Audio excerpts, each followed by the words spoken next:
মাধব খুবই গরিব লোক আর ও রানীপুর নামে একটি গ্রামে থাকে। গ্রামের চারিদিকে ঘন জঙ্গল রয়েছে আর এই জঙ্গলটা বন বিভাগের অধীনে রয়েছে। মাধবের পরিবারে ওর স্ত্রী আর ওর মেয়ে রয়েছে, কিন্তু ওর কাছে কোনো কাজবাজ কিছু নেই। এরকম কতদিন চলবে গো? আমাদের মেয়ে এখন বড় হয়ে গেছে, তোমাকে কোনো চাকরি করা উচিত। আরে তোমার কি মনে হয় এই বাড়িতে বসে থাকতে কি আমার ভালো লাগে? আরে আমিও তো চেষ্টা করছি যে তাড়াতাড়ি কোনো একটা কাজ আমি পেয়ে যাই। মাধব কাজের খোঁজে বাড়ি থেকে বাইরে বেরিয়ে পড়ে, কিন্তু ও কোথাও কোনো রকম কাজবাজ পায় না। শেষমেশ ক্লান্ত হয়ে নিজের বাড়িতে মাধব ফিরে আসে। আর মাধবের ঝলসানো মুখটা দেখে মাধবের মেয়ে ওকে জিজ্ঞাসা করে, কি হলো বাবা, তোমাকে উদাস দেখাচ্ছে যে? কিছু না মা, এই এমনি একটু। আমি জানি বাবা, তুমি চাকরি পাচ্ছ না, সেই জন্যই তুমি উদাস, তাই না? তুমি তাড়াতাড়ি চাকরি পেয়ে যাবে, তুমি চিন্তা করো না গো। বাবা, আমার মেয়েটা দেখছি অনেক বড় হয়ে গেছে। বাবা, বন বিভাগে চাকরির জন্য চেষ্টা করো না। ওখানে তো যারা পড়াশোনা করে তাদেরই লাগে, আমি তো বেশি পড়াশোনা জানি না, আমাকে ওখানে কে কাজ দেবে? বাবা, তুমি লাকড়ির কাজ তো ভালো করে জানো, কে জানে ওরা এই ধরনের লোককেই হয়তো খুঁজে বেড়াচ্ছে। ঠিক আছে মা, আমি কালকে গিয়ে বন বিভাগের লোকের সাথে কথা বলবো। আমি একটা কাজ খুঁজছি বাবু, আমি কি এখানে কোনো কাজ পেতে পারি? তা তুমি কি করতে জানো? আমি একজন কাঠের মিস্ত্রি, কাঠের সমস্ত কাজই আমি করতে পারি। হ্যাঁ। আরে আমি তো এরকমই একটা লোককে খুঁজছিলাম, তুমি আজ থেকেই কাজ শুরু করে দাও। কাজ পেয়ে গেছে এই কথা সে শুনে মাধব খুবই খুশি হয় আর কাজবাজ করা শুরু করে দেয়। মাধব গাছ থেকে কাটা বড় বড় কাঠগুলো বের করে যেগুলো শক্তপোক্ত সেগুলো আলাদা করে আর ছোট পাতলা কাঠগুলোকে আলাদা করে। বাবু, এই যে বাজে কাঠগুলো রয়েছে এগুলো নিয়ে কি করব? এমনিতে তো এগুলো দিয়ে তো কোনো কাজ হবে না, ফেলে দাও তুমি এগুলো। মাধব ওই পোকা ধরে যাওয়া কাঠগুলোকে ফেলে দেয়। যখন বিকেল হয় তখন মাধব বাড়ি চলে আসে। আজ তো তোমাকে খুব খুশি মনে হচ্ছে বাবা, কি হয়েছে? মা, আমি বন বিভাগে একটা কাজ পেয়ে গেছি। এটা তো খুব ভালো খবর, এখন আমি এক্সামের তৈরি করার জন্য কোচিং এ যেতে পারবো। হ্যাঁ হ্যাঁ, অবশ্যই যাও। মাধব বন বিভাগে কাজ পাওয়ার কারণে ওর সংসারে একটু হলেও সুখ আসে। এখন রাধিকাও কোচিংয়ে গিয়ে পড়াশোনা শুরু করে দেয়। একদিন মাধব এইভাবে কাজ করতে করতে ভালো কাঠগুলোকে একদিকে করছিল আর পোকা ধরা কাঠগুলোকে ফেলে দিচ্ছিল। তখনই ওর মাথায় একটা বুদ্ধি আসে। আমি বরং এই পোকা ধরা কাঠগুলোকে বাড়িতে নিয়ে যাই, কোনো না কোনো এক সময় নিশ্চয়ই কাজে লাগবে। মাধব পোকা ধরা কাঠগুলোকে নিজের বাড়িতে নিয়ে যায়। পরের দিন সকালে বাড়ি ফিরে আসে আর বিকেলে বাড়ি ফেরার সময় আবার ওই পোকা ধরা কাঠগুলোকে নিজের বাড়িতে নিয়ে যায়। এইভাবে যখন ও রোজ এরকম করছিল তখন একদিন একটি লেডি অফিসার সেটা দেখে নেয়। আচ্ছা, তাহলে এখন তুমি চুরিও করতে শুরু করেছো? না না ম্যাডাম, আমি চুরি করছিলাম না, এই কাঠগুলো তো বাজে কাঠ, সেই জন্যই নিয়ে যাচ্ছি আমি। যদি খারাপ তাহলে কি এগুলো দিয়ে আচার বানাবে? মিথ্যে কথা বলো না, তোমাদের মতো চোরকে এই ধরনের চাকরি দেওয়া যায় না। কাল থেকে এখানে আসার কোনো দরকার নেই। মাধব বাড়ি চলে আসে, কিন্তু ওর খুবই মন খারাপ থাকে। কাজটা চলে যাবার কারণে ও খুবই চিন্তিত থাকে। তখনই ও দেখতে পায় যে ওর নিয়ে আসা কাঠগুলো পড়ে রয়েছে। আমি বরং এই কাঠগুলো দিয়ে একটা রিক্সা বানিয়ে ফেলি। মাধব ওই পোকা ধরা কাঠ থেকে পোকাগুলোকে সরিয়ে পরিষ্কার করে। ও সারা দিন রাত পরিশ্রম করে এই কাঠগুলো দিয়ে একটা ভালো রিক্সা তৈরি করে নেয় আর রিক্সা চালানোর কাজ শুরু করে দেয়। এই যে দাদা, আমাকে একটু শহরে ছেড়ে দেবে? হ্যাঁ হ্যাঁ, আসুন, বসুন না। মাধব রিক্সাটাকে হাতে টেনে নিয়ে যেত, সেই জন্য যাত্রীদের কোথাও যেতে অনেক সময় লেগে যেত। আর সেই দেরি হবার কারণেই যাত্রীরা বেশিরভাগ সময় মাধবের রিক্সাতে বসতে বারণ করে দিত। আচ্ছা দাদা, শহরে যেতে কি সময় লাগবে? 4-5 ঘন্টা তো লাগবে। দাদা, আমি শহরে যেতে চাই, বিদেশ যাব না, ছেড়ে দিন, আমি অন্য রিক্সা দেখে নিচ্ছি। কাঠের রিক্সাটা তো বানিয়ে নিয়েছিল, কিন্তু সেই রিক্সাটাকে হাতে করে টানতে হতো। বাবা, আমার এক্সাম সামনেই আছে, আমি শহরে যেতে চাই আর টাকার দরকার। মা, আমার কাছে তো টাকা পয়সা নেই, কিন্তু আমি তোকে আমার রিক্সা করে এক্সাম সেন্টার অবধি ছেড়ে দিয়ে আসবো। কিন্তু বাবা, এতে তো অনেক সময় লাগবে আর এক্সাম পর্যন্ত আমি পৌঁছতেই পারবো না। ঠিক আছে মা, আমি কিছু একটা ব্যবস্থা করছি। মাধব চিন্তা করতে থাকে যে কিভাবে রাধিকাকে এক্সাম দেবার জন্য শহরে পাঠানো যায়। ও যখনই ভাবছিল তখনই ও দেখতে পায় জঙ্গলের মধ্যে একটা গাছের নিচে একটা ভাঙাচোরা গাড়ি পড়ে রয়েছে। মাধব ওই গাড়িটার কাছে যায়। গাড়িটা তো পুরোপুরি ভাঙাচোরা হয়ে গেছে, কিন্তু এর ইঞ্জিনটা নিশ্চয়ই কাজে লেগে যাবে। রাঘব ওই গাড়ি থেকে ইঞ্জিনটা বের করে নেয় আর নিজের হাত গাড়িতে লাগিয়ে নেয়। যাক বাবা, আর হাত দিয়ে আমাকে এই রিক্সাটাকে টানতে হবে না, কিন্তু এর মডেলটা আমাকে পাল্টাতে হবে, তাহলে দারুণ হবে ব্যাপারটা। মাধব ওর কাছে পড়ে থাকা বাকি কাঠগুলো দিয়ে হাত গাড়ির মডেলটা পাল্টে দেয়। ও ওটার উপর একটা ছাদ বানিয়ে দেয় আর একটা অটো রিকশায় পরিবর্তন করে নেয়। রাধিকা নিজের বাবার রিকশাতে বসে। মাধব রিকশা স্টার্ট করে আর রাধিকাকে শহরে এক্সাম সেন্টারে গিয়ে ছেড়ে দেয়। মাধবের কাঠের রিকশাতে ইঞ্জিন লাগানোর ফলে এখন ও রিকশা খুবই জোরে দৌড়োয়, যার ফলে এখন ওর কাছে অনেক যাত্রীরা আসতে শুরু করে দেয়। এই যে ভাই, শহরে যেতে কত সময় লাগবে? আপনি বসুন না, 1 ঘন্টার মধ্যেই পৌঁছে দেব। আর সেই কারণেই যাত্রীরা অন্যের রিকশা ছেড়ে দিয়ে মাধবের রিকশাই সবসময় বুক করত।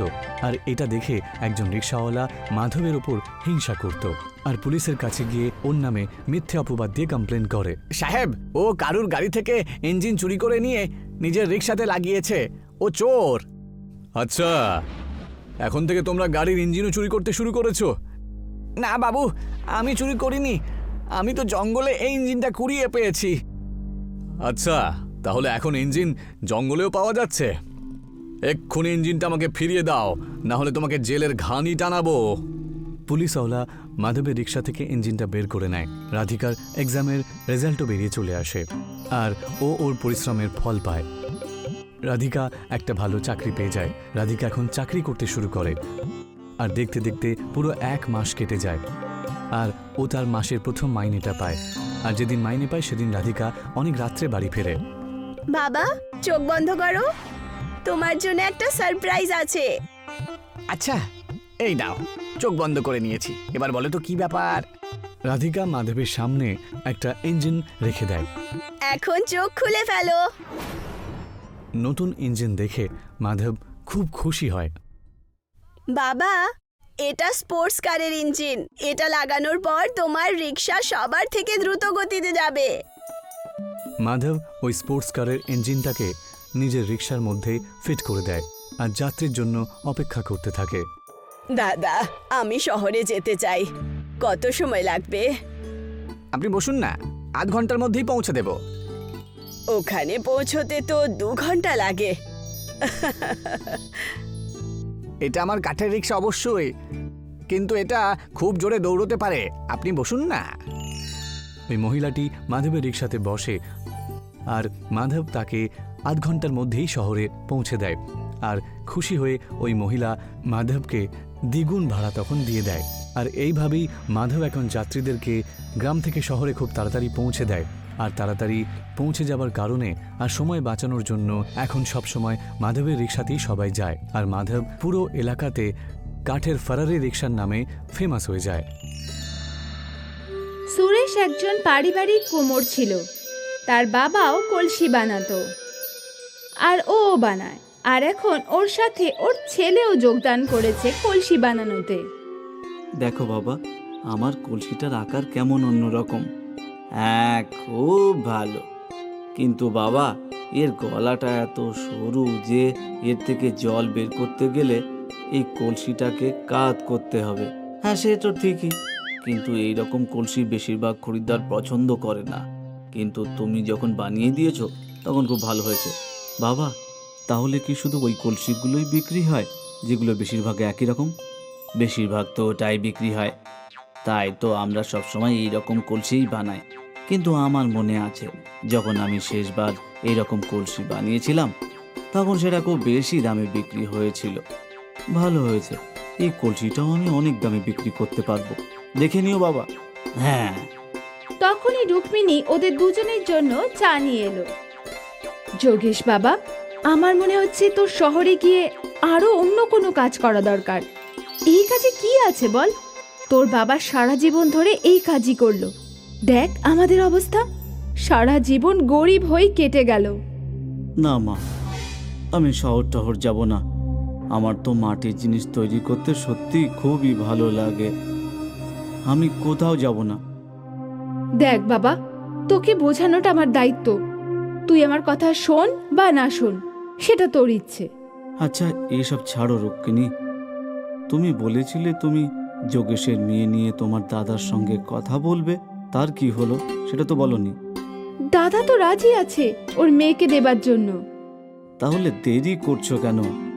কথা এগোও। আমি চাই যে যোগেশের বিয়েটা তাড়াতাড়ি দিয়ে দিতে, সেটাই ভালো হবে। তাহলে ঠিক আছে, এই রবিবার আমি বিয়ের পাকা কথার আয়োজন করছি। বাহ, এই তো হলো আসল কথা। নিজের বিয়ের কথা শুনে যোগেশও খুব খুশি হয়ে গেল। রবিবার দিন সুরেশের বাড়িতে ফুল দিয়ে সাজানো হলো। বাড়িতে অনেক অতিথি এলো। তারপর সুরেশ আভাকে আংটি পরিয়ে দিল। দুজনের বিয়ের কথা পাকা হয়ে গেল। সবাই খুব খুশি হলো। তারপর কি হলো?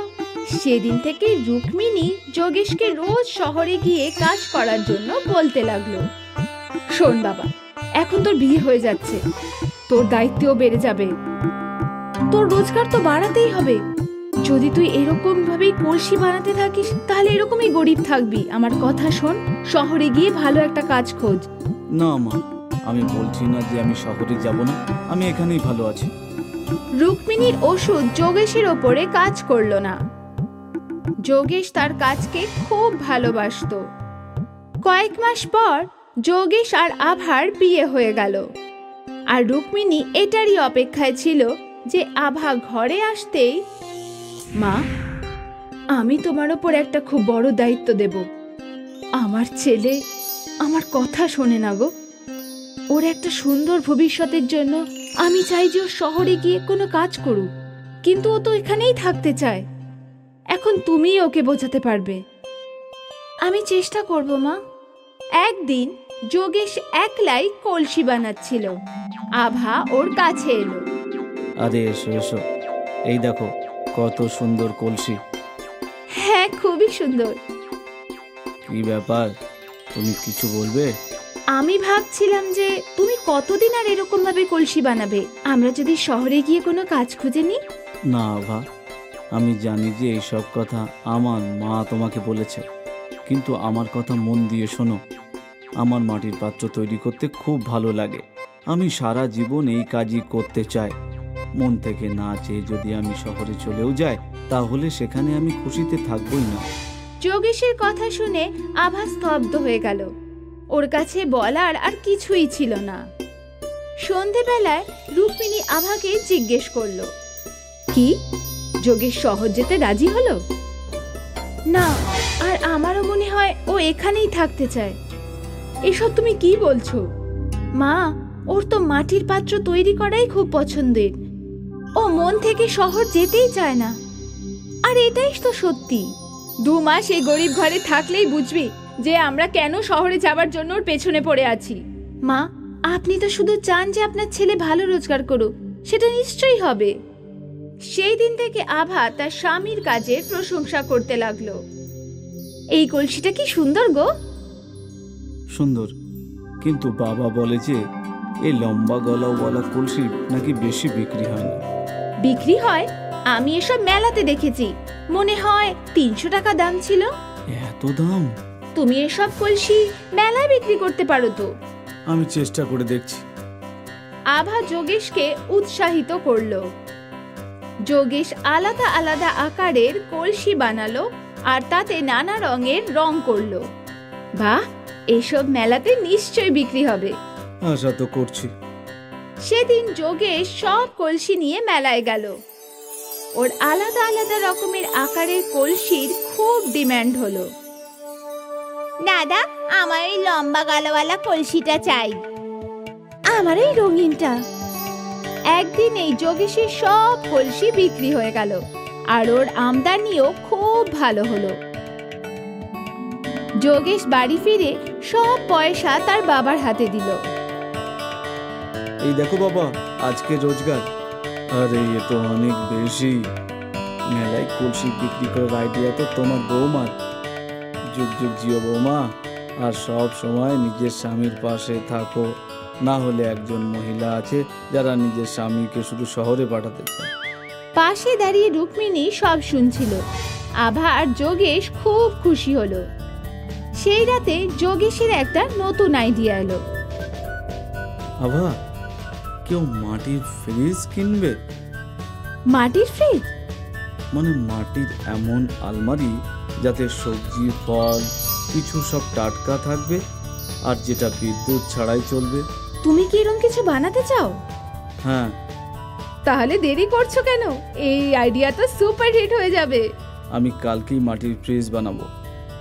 পরদিন সকালেই যোগেশ মাটির ফ্রিজ বানাতে শুরু করলো।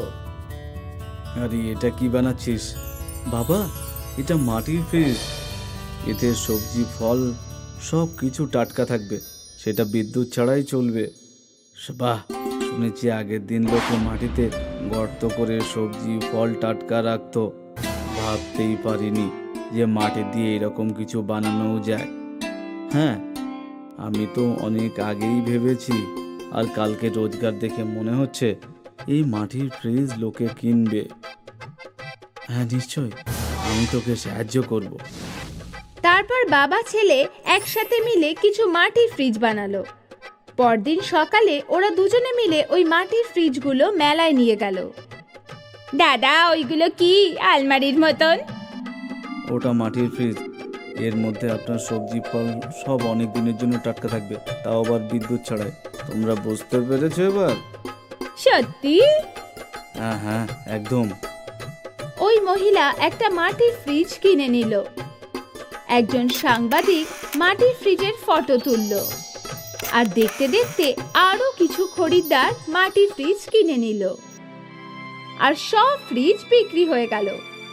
আজ প্রথমবার সুরেশ একসাথে এত রোজগার দেখলো। তারা খুব খুশি হয়ে বাড়ি ফিরল।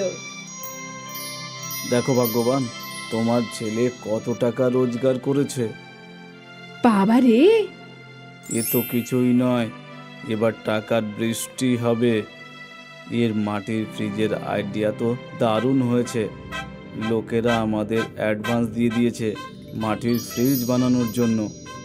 বাহ যোগেশ, ক্ষমা করে দে বাবা। আমি ভুলছিলাম।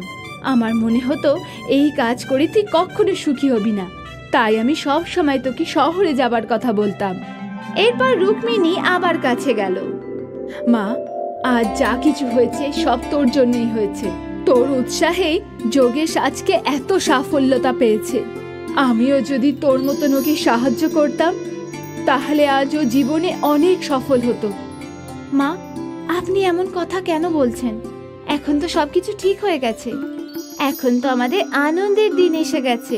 আর আপনি পুরনো কথা মনে রেখেছেন? ছেড়ে দিন তো, এখন তো সবকিছু ভালোই হবে।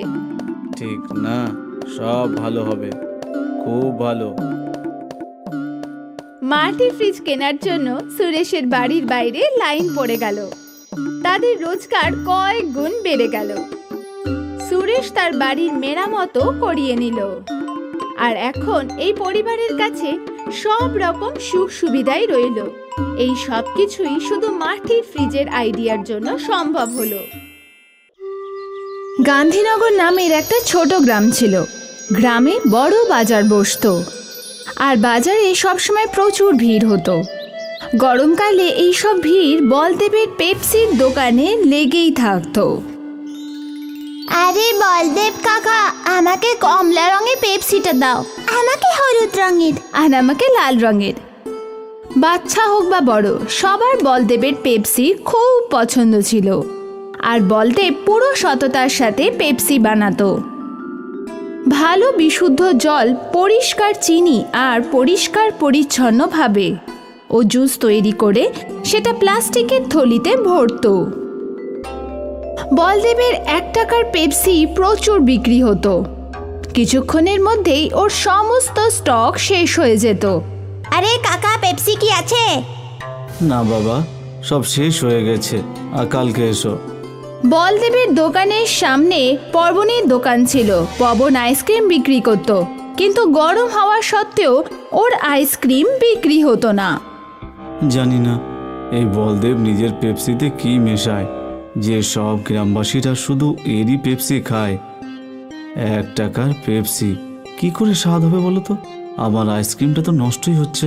স্বাদের ব্যাপারে বলতে পারবো না, কিন্তু ওটা আইসক্রিমের থেকে সস্তা মনে হয়, এই জন্যই ওটা বেশি বিক্রি হয়। হ্যাঁ, সেটাই হবে হয়তো। তুমিও তো যদি পেপসি বিক্রি করো কেমন হয়? আরে কিন্তু পেপসি বানাবেটাকে? পেপসি বানানো দরকারটাই বা কি? বাজারে অনেক কোম্পানি পেপসি বিক্রি করে, তুমিও ওদের থেকে কিনে বিক্রি করতে পারো। ভাবো, প্রচুর লাভ হবে। আইডিয়া তো খুবই ভালো। কালকেই শহরে গিয়ে অনেকগুলো পেপসি কিনে নিয়ে আসবো। ঠিক আছে। পরের দিন সকালে পবন শহর থেকে অনেকগুলো জুস ভর্তি পেপসি নিয়ে এলো, আর ওই সবগুলো নিজের ফ্রিজে রেখে দিল। ভালো করেছো, এবার বাইরের বোর্ডে লিখে দাও যে এখানে পেপসি পাওয়া যায়। ঠিক আছে। পবন বোর্ডে লিখলো যে এখানে পেপসি পাওয়া যায়, আর সেটা নিজের দোকানের বাইরে লাগিয়ে দিল। কিছুক্ষণ পর একটা ছোট বাচ্চা ওই লেখাটা পড়লো। এখানে পেপসি পাওয়া যায়? কাকা, কি কি রঙের আছে? সব রঙের আছে, তোমার কোনটা লাগবে সেটা বলো। আমার তো একটা হলুদ রঙের আর একটা কমলা রঙের লাগবে। পবন ওই বাচ্চাটাকে 2টো পেপসির প্যাকেট দিয়ে দিল। ওই বাচ্চাটা ওখানেই দাঁড়িয়ে দাঁড়িয়ে পেপসি খেতে লাগলো। এটা খেতে খুব ভালো, মজাই এসে গেল। এই নাও, আর একটা পেপসি আমার তরফ থেকে ফ্রি। গিয়ে নিজের বন্ধুদেরও বলো যে আমার দোকানে পেপসি পাওয়া যায়। হ্যাঁ হ্যাঁ কাকা, নিশ্চয়ই বলবো। আর পবনের এই চালাকি কাজ করে গেছিল। ওই বাচ্চাটা দৌড়ে দৌড়ে গ্রামে গেল, আর কিছুক্ষণ পর নিজের বন্ধুদের নিয়ে ফেরত এলো। এটাই ওই দোকান। আমারও 2টো কমলা রঙের দরকার, আর আমার 3টে লাল রঙের। পবন সবাইকে পেপসি দিয়ে দিল, আর তক্ষুনি অনেক লোক পবনের দোকান থেকে পেপসি কিনলো। আজ অবধি গ্রামবাসীরা শুধু বলদেবের পেপসি খেয়েছিল, কিন্তু আজ ওদের অন্য কোম্পানির স্বাদও ভালো লাগছিল। আরে বাহ, এই কালো রঙের পেপসি তো আমি প্রথমবার খাচ্ছি। আরও অনেক রকম স্বাদের আছে, লেবুর জল, কোকা কোলা, কমলা লেবু, সব রকম। বাহ বাহ বাহ, এবার থেকে তো প্রতিদিন আলাদা আলাদা স্বাদের পেপসি খাবো। পবনের পেপসির বিক্রির জন্য বলদেবের দোকানে গ্রাহক কমে গেছিল। আমাকে একটু ধৈর্য রাখতে হবে। পবন নতুন নতুন পেপসি বানাতে শুরু করেছে, তাই গ্রামবাসীরা ওর দোকানেই যাচ্ছে। কিন্তু আমার বিশ্বাস যে ওরা সবাই ফিরবে। বলদেব নিজে নিজে নিজেকে সান্ত্বনা দিচ্ছিল। কিছুদিন ধরে পবনের দোকানে পেপসির জন্য ভিড় উপচে পড়ছিল, আর এখানে বলদেবের ব্যবসা বন্ধ হয়ে গেছিল। গ্রামের প্রধান বলদেবের দোকানে এলো। কি হয়েছে বলদেব? খুব চিন্তিত দেখাচ্ছে যে। আর কি বলবো কাকা, পবন শহর থেকে পেপসি নিয়ে বিক্রি করছে, এখন তো আমার ক্রেতাও কমে গেছে। কোনো ব্যাপার না, এটা শুধু কদিনের ব্যাপার। নতুন কিতুর পেছনে গ্রামের লোকেরা ছুটে বেড়ায়, তুই তো জানিসই। ধৈর্য ধর, সব ঠিক হয়ে যাবে। আর আমার বিশ্বাস তোর পেপসি শহরের পেপসির থেকে অনেক ভালো, বুঝলি তো? এবার একটা কাজ কর, আমাকে 50টা পেপসি দিয়ে দে। আজ শহর থেকে আমার নাতি নাতনিরা আসছে। আচ্ছা ঠিক আছে কাকা। বলদেব গ্রামের প্রধানকে 50টা পেপসি দিয়ে দিল, আর উনি আনন্দের সাথে ওখান দিয়ে চলে গেল। বলদেব এখনো দুঃখী ছিল। গ্রামের প্রধান তার বাড়ি পৌঁছালো। উনি তার নাতিকে একটা পেপসি দিল।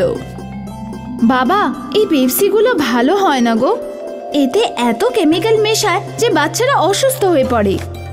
বাবা, এই পেপসি আমাদের বলদেব নিজেই তৈরি করে, কোনো কেমিক্যাল ছাড়া, পরিষ্কারভাবে। এটা তো আমরা অনেক বছর ধরে খাচ্ছি, এখনো কেউ অসুস্থ হয়নি। দাও। প্রধান একটা পেপসি ওর মেয়েকে দিল, আর ও সেটা খেলো। বাহ বাবা, এটা তো খুবই সুস্বাদু।